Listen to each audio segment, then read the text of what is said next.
નહીં જોવા.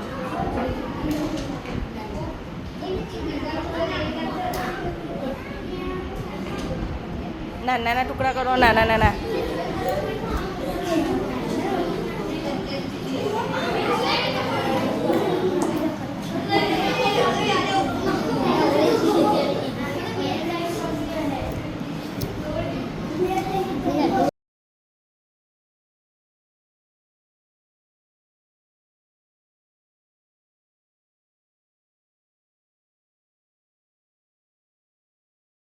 હું ગણિતના વિષયમાં દિવાસળીની બાકસ અને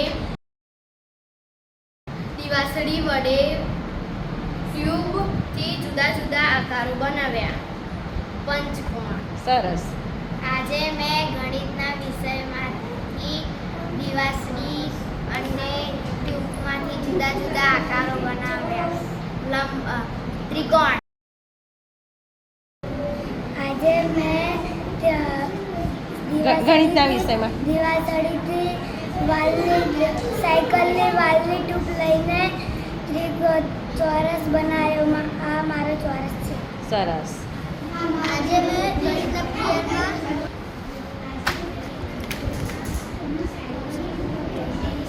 સરસ. બોલો એનો. આજે મેં ગણિતના પિરિયડમાં દિવાસળી મદદથી ચોરસ બનાવ્યા. સરસ. બે ચોરસ બનાવ્યા. સરસ. આજ મેં ગણિતના પિરિયડમાંથી ટ્યુબ અને દિવાસળીના મદદથી ત્રિકોણ બનાવ્યા. સરસ. આજે હું ગણિતના પિરિયડમાંથી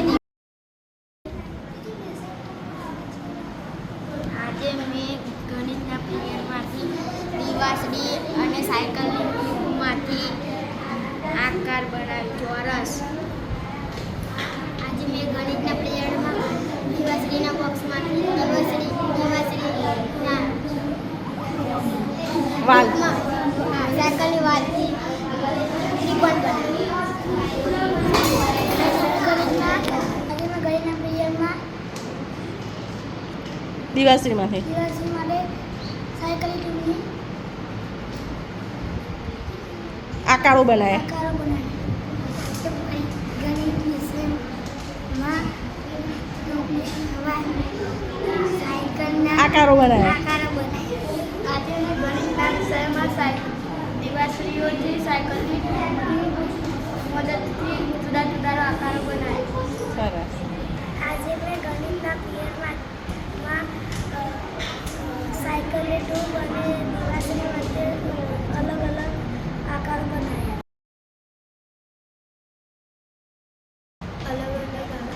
બનાવ્યા.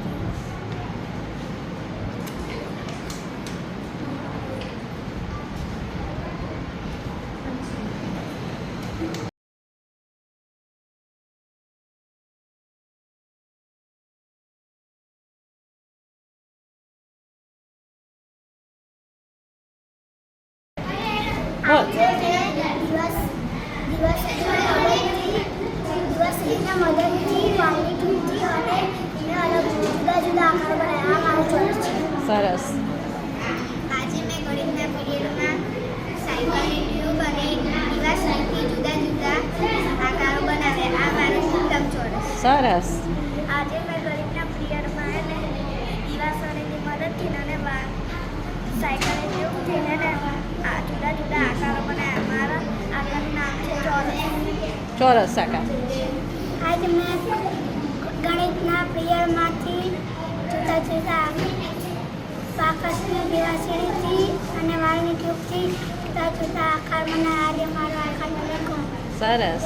આજે મેં ગણિતના પિરિયડમાં દિવાસળી અને વાલની ટ્યુબથી જુદા જુદા આકારો બનાવ્યા.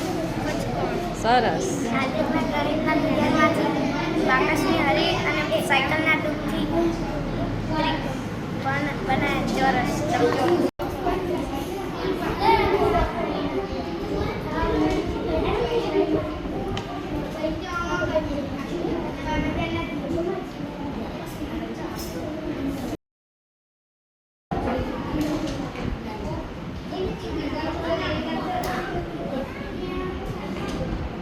નાના ટુકડા કરો, નાના નાના.